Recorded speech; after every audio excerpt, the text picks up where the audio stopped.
Buenos dias, amigos y amigas. This is the start of my series of recordings on various issues po, not covered so much by the media and not covered so much, if not covered at all, by my fellow bloggers. Ito po, may mga issue po dito ay economic issues. So, ewan ko po, allergic po yung mga kapwa vloggers ko to discuss economic issue, or baka hindi lang nila naintindihan, or baka hindi lang po nila alam yung significance sa mga issue na ito, or baka pinoprotektahan po nila yung either yung kampo ni Bongbong Marcos o kampo ni President Duterte. So, pero dito po kay Vlogcaster, wala po tayong kinikilingan. Mali is mali at tama is tama. So, siyempre, yung iba sa inyo nagtatanong, is Vlogcaster back in the fighting form? Hindi pa po. Tuloy-tuloy pa po ang soul searching. Pero medyo bumabalik na po yung galit. yung galit na nawala sa akin po. Kasi siyempre medyo na-realize natin ang sarap-sarap ng buhay ng retiree, na kontento, world traveler, stable sa buhay, masarap ang buhay, masarap talikuran yung mga problema ng bayan at hindi gagawa ng kalaban, walang magpa-file sa akin ng cyber libel at hindi ako kakabahan na may magpa-file ng kaso sa akin or iharas yung pamilya ko o mga negosyo ko o mga negosyo ng anak ko. Pero unti-unti na po, medyo I'm beginning to realize that I have been selfish. Hindi ibig sabihin na life has been good to me, that life has prepared me for my retirement age, na a life of rest, a life of relaxation, a life of travel. Hindi po ibig sabihin na talikuran ko na po yung interest ng bansa. And I'm beginning to realize na, for example po, itong issue didiscussan ko, itong economic issue na ito, na almost half a trillion na katiwalian po or possible katiwalian na nangyayari dyan sa Kongreso at later on sa Senado. Hindi po ito na-discussan kasi po siguro yung kapwa vloggers ko po hindi nila naintindihan yung repercussion nito sa taong bayan. So, dahil dito po na-realize ko rin na well, maybe I really have to continue vlogging because ito na po parang ang mission ko po, ito na po ang advokasya po. This is my contribution to nation building, to explain to you things that other bloggers do not understand, are too biased. Baka binabayaran sila para tumahimik sila sa issue na ito, or they simply don't care dahil hindi po sila magiging viral ang post nila dahil lang sa mga economic issue. Magiging viral ang post nila kung mag-aaway-away sila sa kapwa vlogger, kung babanatan nila yung si Lenny at si Isko Moreno, kung babanatan nila mga kalaban ni Marcos, or kung magdi-discuss sila about issues ng mga scandals ng mga artista. So, dito po sa economic, wala. That's why I'm beginning to see the light na why I have to continue vlogging, and partly po is to explain to you issues that even the media, na galing po ako sa Inquirer, alam ko kapwa media men ko, allergic rin sa mga figura po kasi mahirap intindihin po. So, diretso na po tayo sa issue. Ang nagpagising po sa akin among local issues na pumuputok ngayon, in fact 1 week na issue na po ito, pero hindi naman po lumaki at hindi naman po nabalita ng husto at hindi diniskasan ng old media at saka ng social media at saka ng mga vloggers. Ito po yung warning ni Deputy Speaker, na kaibigan ko pa naman, and bumalik na po siya sa Senado, si Deputy Speaker Ralph Recto, at nag-warning po siya last week pa po na meron po 588 billion sa budget na unprogram po. Ang ibig sabihin nito, ganito po sa budget, every year, ang Department of Budget and Management, DBM, magsasubmit sila ng National Expenditure Program sa Kongreso kung saan nanggagaling yung pera, yung doon po binubuo, binabalangkas yung magkano bang budget kada taon. For example, ito ngayon, in this case, 2023, magkano ang budget, saan mapunta. Kung sa simpleng storya po, si nanay magbigay sa iyo ng lista, o eto, bibili ka ng toyo, bibili ka ng asin, bibili ka ng kung ano-ano, ganon, isda, ganon. For example, ang kwan lang ni nanay, ang halaga ng bilihan is sabihin natin mga 1,500. And then, hihingi ka ng 2,000. So sabi ni nanay, bakit 2,000? Ang bibili mo, 1,500 lang, kuwan ko na ito, in-estima ko, bakit hihingi ka ng 2,000? Yan po ang nangyayari sa Kongreso ngayon. Ang budget po natin na 5.268 trillion, 5 trillion 268 billion na National Expenditure Program or NEP na sinabmit ng DBM sa Kongreso ay walang programa po. Walang nakalagay na almost 600 billion kung saan pupunta.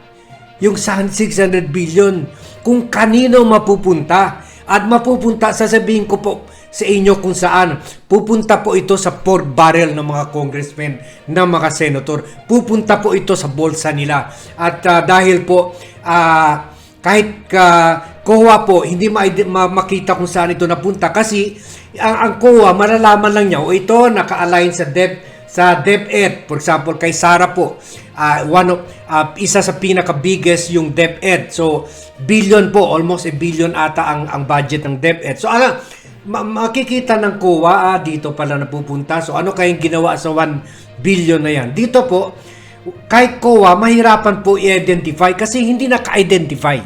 Kumbaga, nandyan sa budget, nandyan 5.268 billion, pero ang nakaprogram lang o nakalista lang yung mga project is only about 4.6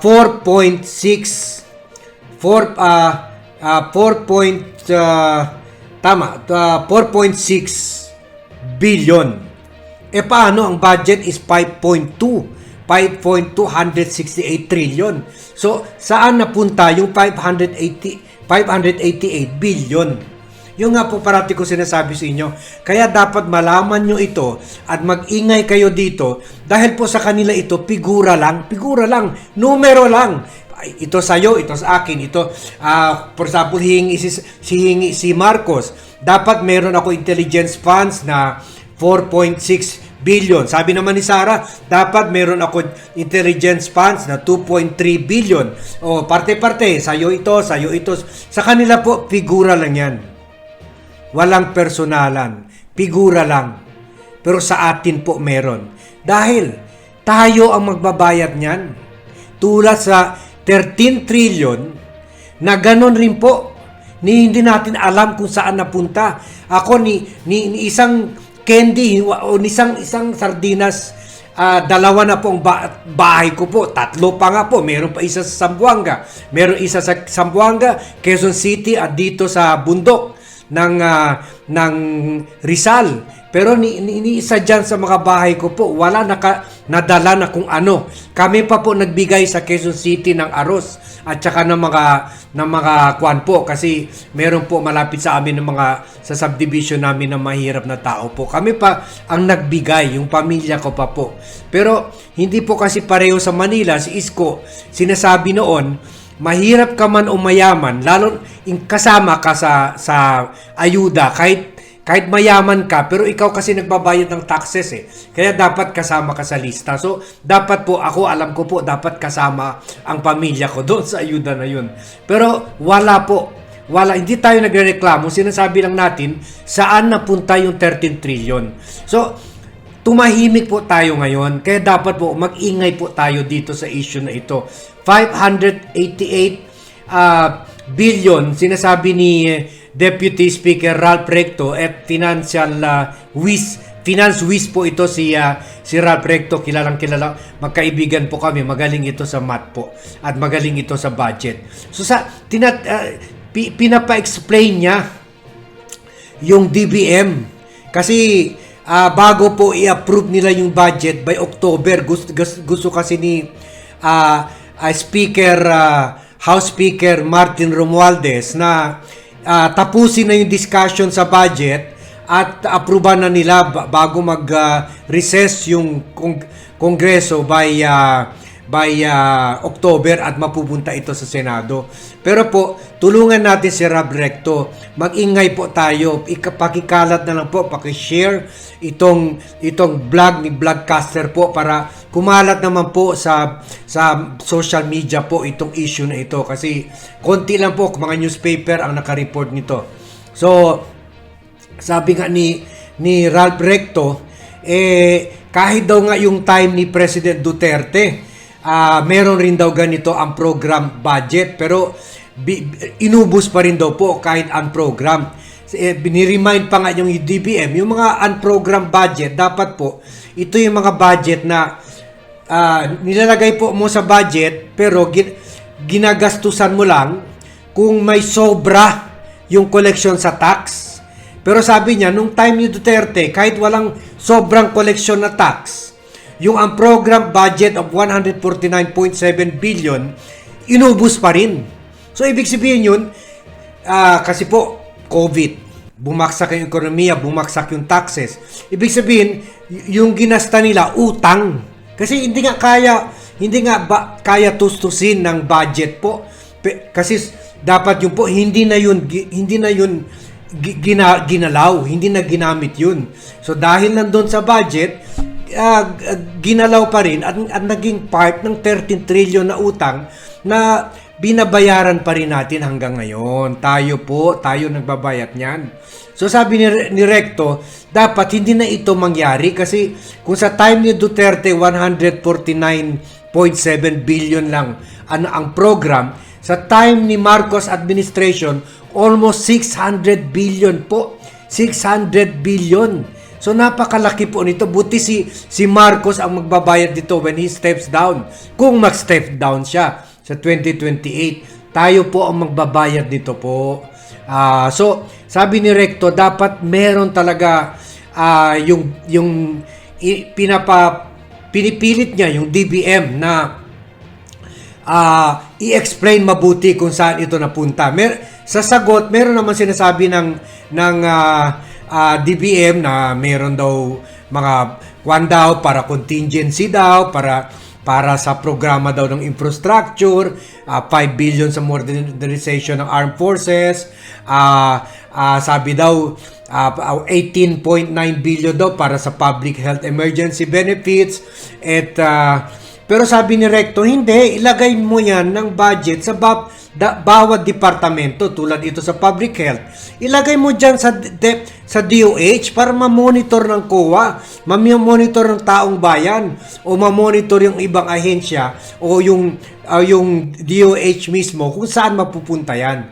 So alam naman ni Recto yan, pupunta yan sa mga pork barrel ng congressmen kasi ang mga pork barrel ng congressmen po at senator ay parang kwan na rin po nila. Parang pocket money po nila.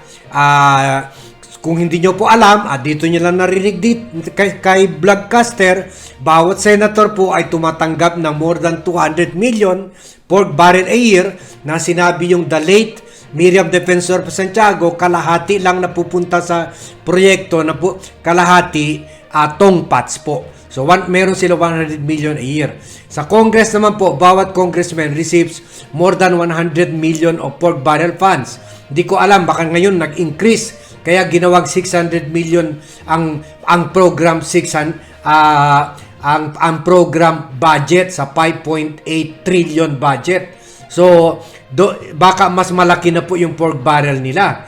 So ito po at wala pa diyan yung tinatawag nila congressional insertions na ini-insert sa mga budget ng para hindi halata, dagdag pa yun sa pork barrel nila. Wala pa yun sa regular tinatanggap nila. Plus pa yun. Tulad yung speaker, pwede umabot ng billions ang budget niya. Deputy speaker po, tumatanggap siya monthly 700 million sa time ni Duterte. Baka ngayon po 1 billion na ang tinatanggap ng almost 30 deputy speaker sa Kongreso. Ano bang nagagawa nila to deserve that kind of money? Ano bang napapala natin sa kanila? Wala. So ito po, paunang bugso. May stay tuned and pray na may babalik na naman yung galit ni Vlogcaster sa mga corrupt at mga manloloko sa gobyerno. Akala nila lahat tanga, hindi nila alam meron isang Vlogcaster na nakakaintindi ng budget. Hindi lang si si Congressman Ralph Recto nakakaintindi ng budget. Ang tagal-tagal ko po kumover sa Congress bilang inquiry reporter at sa Senado at sa Malacanang at nag-expose rin po ako, naging award-winning investigative reporter po ako na in-expose yung mga pork barrel na mga congressmen. Pwede po kayo i-google pork barrel Armand Nocum. Hindi ko po ginagamit noon yung Dean sa Inquirer. Armand Nocum. I-google nyo po yan. At katakot-takot na awards po nanalo tayo dyan noon. So, ito lang po ang paunang bukso natin. Marami pa tayong i-discussan series of issues po ito. I hope and pray na ito na po yung tuloy-tuloy na si Vlogcaster. Pero I will go at my pace po. I'll take it one day at a time. Kung pagod po ako, I will rest. Kung bumalik na po yung galit sa akin, I will I will tape as I am doing now. So again, thank you very much for watching. At para hindi sayang yung trabaho ni Vlogcaster at ng Team Vlogcaster, paki-share na lang rin po ito. Paki-share yung link to all your friends, relatives at kababayan wherever they are. Dahil ito po almost 600 billion na unprogrammed funds or hindi na isama sa lista ng mga budget ng budget for 2023 amounting to 5.2 billion. Tayo po magbabayad nito, sila lang po tagagasta nito, pero tayo ang bubuo nito at tayo magbabayad nito, mga anak natin at mga apo natin at apo natin. So thank you very much for watching and see you in my next vlog.